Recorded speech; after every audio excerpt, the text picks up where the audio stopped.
बच्चों, आज हम बात करने वाले हैं फिजिक्स के एक ऐसे चैप्टर की जो है मूविंग चार्जेस एंड मैग्नेटिज्म, जो क्लास 12 का चैप्टर है और उसको मैग्नेटिक इफेक्ट ऑफ करंट भी बोलते हैं। और ये एक ऐसा चैप्टर है जो थ्योरी और न्यूमेरिकल दोनों के लिए ही काफ़ी इंपॉर्टेंट रखता है। चलो स्टार्ट करते हैं। तो सबसे पहला हमारा जो टॉपिक है इसमें है ऑर्स्टेड एक्सपेरिमेंट। तो बेसिकली ये एक्सपेरिमेंट है क्या? ऑर्स्टेड ने एक लेक्चर दे रहे थे और उन्होंने एक करंट कैरिंग वायर को क्या किया, एक कंपास के पास रखा। जैसे ही करंट ऑन हुआ, कंपास क्या करता है, कंपास नीडल जो था अपनी ओरिजिनल नॉर्थ साउथ डायरेक्शन से डिफ्लेक्ट हो गया। करंट ऑफ किया, नीडल वापस आ गई। करंट को रिवर्स किया, नीडल ऑपोजिट डायरेक्शन में डिफ्लेक्ट हुई। और इसी ऑब्जर्वेशन ने कुछ प्रूव किया। अब क्या प्रूव किया, अब उसको हम डिस्कस करते हैं। तो यहाँ पर हमने एक सर्किट ले रखा है। बेसिकली है क्या, हमारे पास एक वायर है ए बी, जो एक कंपास निडल जिसको एक स्टैंड पे रखा हुआ है उसके पैरेलल रखी हुई है। और यहाँ पर हमारे पास एक सेल है और एक प्लग की है। तो जैसे ही वायर निडल के ऊपर, निडल के पास में रखा, तो करंट और सर्किट को क्लोज किया और करंट को फ्लो कराते हैं हम इस डायरेक्शन में। ठीक है, तो क्या होगा, जो नॉर्थ पोल था कंपास निडल का, मैग्नेटिक निडल का, इट गेट्स डिफ्लेक्टेड।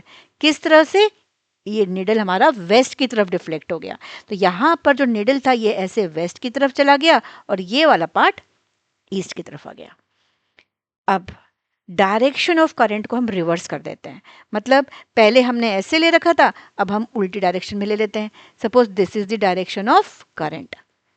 ठीक है, ये अगर हमारा डायरेक्शन ऑफ करंट हो गया, डिफ्लेक्शन तो अभी भी होगा, करंट है यहाँ पर। ठीक है, अब जो नॉर्थ पोल था हमारा वो किस तरफ डिफ्लेक्ट हुआ?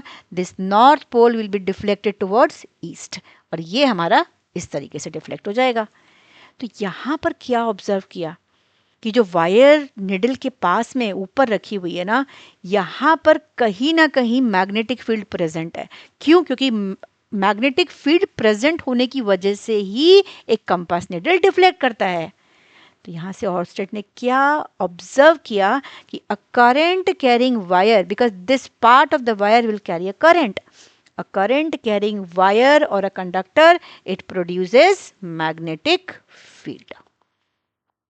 ठीक है, ये किसने प्रोड्यूस किया? एक करंट कैरिंग कंडक्टर ने। तो ऑर्स्टेड एक्सपेरिमेंट हमें ये एक्सप्लेन करता है। और डायरेक्शन अगर हमें बतानी है कि कैसे इसकी डायरेक्शन कैसे होगी, नॉर्थ किस तरफ मूव करेगा, तो ये एक्सप्लेन हुआ स्नो, ये वर्ड याद कर लो। ठीक है, तो ये क्या है basically? If the current flows from south to north, ठीक है, साउथ से नॉर्थ की तरफ जा रही है।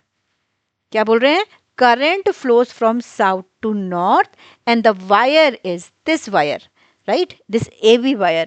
This wire is over the needle. The north pole is deflected towards west. No, क्या बोला मैंने? फिर से बोल रही हूं।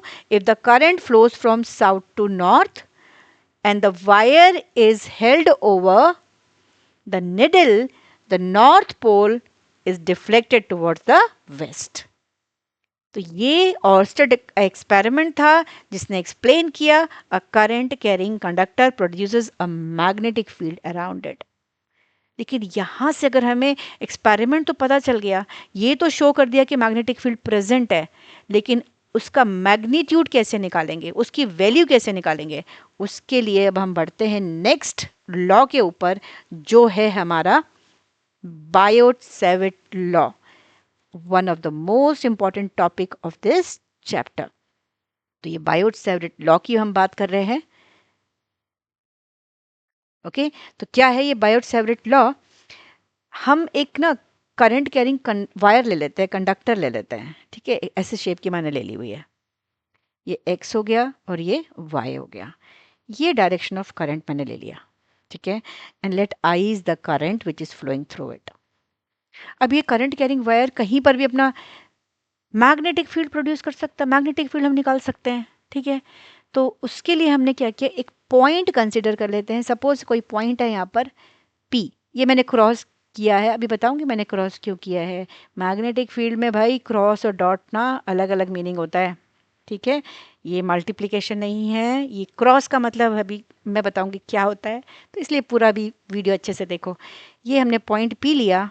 अब ये जो पूरा कंडक्टर है ना, ये बेसिकली हम ये अज्यूम करके चलते हैं कि जो भी फील्ड इस पॉइंट पी पे हमें मिलेगी, ये इसके छोटे छोटे जो डिफरेंट सेगमेंट्स होंगे ना कंडक्टर के, उसकी वजह से मिलती है। और उस सेगमेंट को हम क्या बोलते हैं? Current elements. क्या बोलते हैं हम? Current element. तो हम एक छोटा सा ऐसा ही एलिमेंट यहाँ पर हम कंसिडर कर लेते हैं, राइट। तो यहाँ पर हमने एक छोटा सा एलिमेंट कंसिडर कर लिया, इसको हम क्या बोल रहे हैं? D L. D L, right. तो ये डी एल हमारा क्या हो गया? वेक्टर लगा रही हूँ, एक करंट एलिमेंट है ये, ओके। और इसकी डायरेक्शन क्या होगी? जो करंट की डायरेक्शन होगी, right.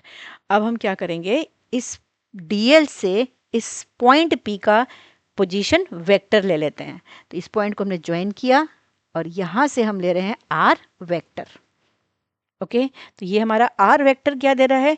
This R vector is the position vector of point P relative to the current element dl. dl से point P का distance है, position है, तो इसको position vector बोल रहे हैं। यहाँ ले रहे हैं हम एक एंगल थीटा, ठीक है। ये थीटा एंगल हमने ले लिया। बेसिकली बायोट और सेवरेट ना दो अलग अलग फ्रेंच फिजिस्ट थे और उन्होंने मिलकर ये लॉ दिया, ओके। तो यहाँ से हमने ये ले लिया। अब यहाँ हम स्टेटमेंट लिखने जा रहे हैं कि what this Biot Savart's law is, okay. And what this theta is the angle between the DL vector and the R vector. तो यहाँ हम लिखते हैं बायोट-सेवरेट्स लॉ, और ये बहुत ही इंपॉर्टेंट टॉपिक है बच्चों। तो यहाँ से लिखते हैं according to बायोट-सेवरेट्स law,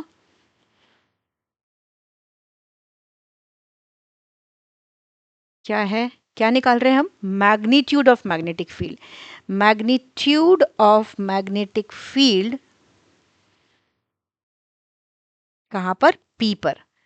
magnetic field dB. DB क्यों ले रही हूँ? क्योंकि डीएल की वजह से ले रही हूँ, स्मॉल करंट एलिमेंट की वजह से ले रही हूँ। डीबी इज, पहला पॉइंट है हमारा, ये डीबी किसके प्रोपोर्शनल हो गया? DB is proportional to the current flowing through the conductor. तो डीबी करंट के प्रोपोर्शनल हो गया। जैसे जैसे करंट बढ़ेगी वैसे वैसे मैग्नेटिक फील्ड बढ़ेगा। डीबी हमारा प्रोपोर्शनल हो गया किसके? करंट एलिमेंट के। जितना ज़्यादा करंट एलिमेंट होगा उतनी ज़्यादा मैग्नेटिक फील्ड होगी। थर्ड पार्ट हमारा क्या है? ये डीबी किसके प्रोपोर्शनल हो गया? ये प्रोपोर्शनल हो गया साइन ऑफ थीटा, ठीक है। डायरेक्टली प्रोपोर्शनल हो गया साइन थीटा के। अब लास्ट पॉइंट हमारा किसके प्रोपोर्शनल हो गया? This dB is inversely proportional to the square of the distance of the point P from the current element. तो इस करंट एलिमेंट डीएल से पॉइंट पी का डिस्टेंस आर है, तो इस आर का इनवर्सली स्क्वायर होगा ये, ठीक है।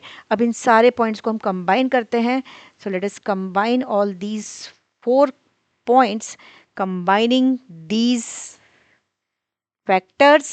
अगर हम इन फैक्टर्स को कंबाइन करते हैं तो हमें क्या मिल रहा है? DB is proportional to I D L sine theta by R square.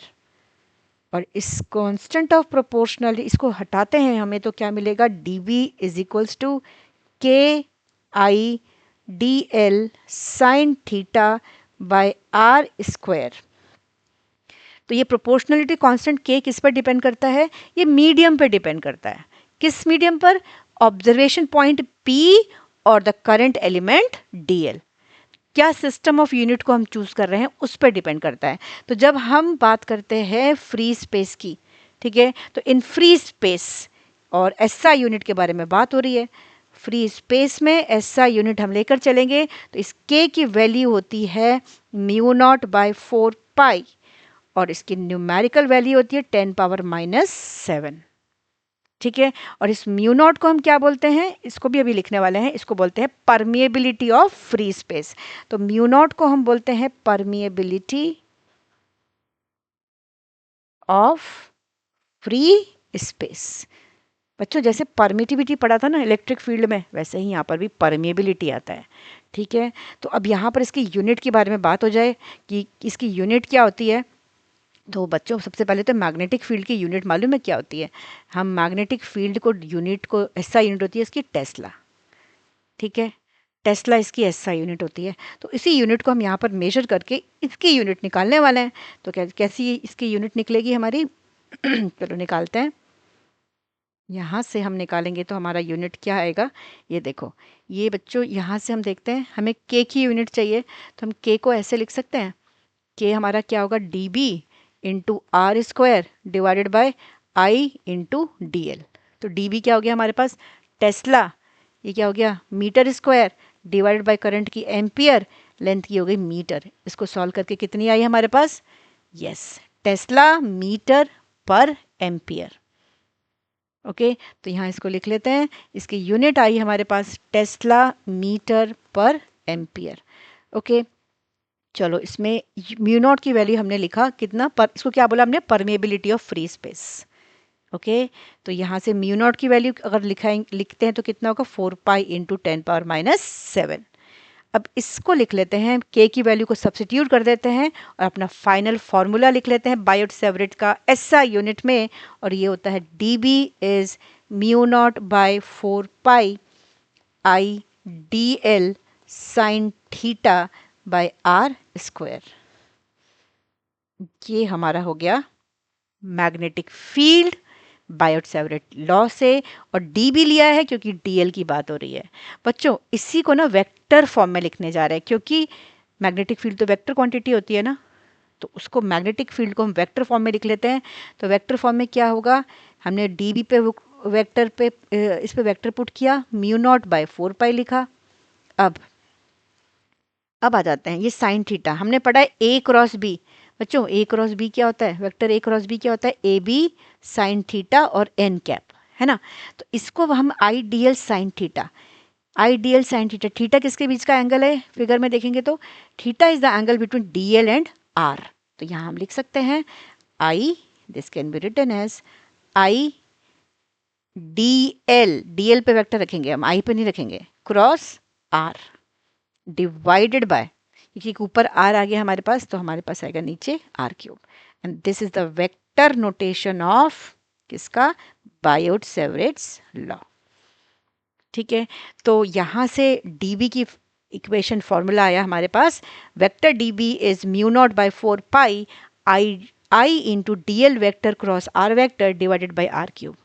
अब आ जाते हैं डायरेक्शन की, डायरेक्शन कैसे निकालेंगे इसमें। डायरेक्शन निकालने के लिए हम क्या करते हैं, हम यूज़ करते हैं राइट हैंड स्क्रू रूल, जो क्रॉस प्रोडक्ट में यूज़ होता है। अब ये कैसे यूज़ करेंगे, कैसे निकालेंगे, कुछ नहीं है, सिंपल है। बस क्या करना है हमको, हमें इसको यूज़ करने के लिए हम क्या करेंगे, इस कहाँ पर निकालना है, पॉइंट पी पर निकालना है। ठीक है, और कितने बार राइट हैंड थंब रूल से भी बच्चे निकाल लेते हैं, तो इट्स फाइन राइट। तो इस पॉइंट पी पर हमने क्या रखा, एक राइट हैंडेड स्क्रू रख रहे हैं, एक स्क्रू रख रहे हैं, और इस पॉइंट पी जो कि इस प्लेन ऑफ पेपर के परपेंडिकुलर होगा, और उसको हम कहाँ से कहाँ बस अपना थंब है ना बच्चों, थंब को पॉइंट पी की तरफ रख दो, इस पे थंब को पॉइंट पी पे रखो, और वेक्टर को हमें कहाँ से कहाँ रोटेट करना है, डीएल से आर की तरफ, डीएल से आर की तरफ, है ना। तो थंब रखो पी पर, और जो फिंगर्स है ना अपनी, उसको उनको कर्ल करके डीएल से आर की तरफ रोटेट करो। जब आप डीएल से आर की तरफ रोटेट करोगे तो तुम्हें थंब की डायरेक्शन क्या दिख रही है, the direction of thumb for this point P, the direction of thumb will be inward. P पर आपने अपना थंब रखना है और डीएल से आर की तरफ, डीएल से आर की तरफ, ठीक है, अपने कर्ल करके फिंगर्स को रोटेट करना है, और वो देगा डायरेक्शन ऑफ डीबी। तो आप देखोगे जब आप अपने फिंगर्स को घुमा रहे हैं, रोटेट कर रहे हैं, तो क्या मिल रहा है, डीबी परपेंडिकुलर तो है प्लेन के, और it is into the paper, it is into the plane of paper. तो यहाँ लिख लेते हैं द डायरेक्शन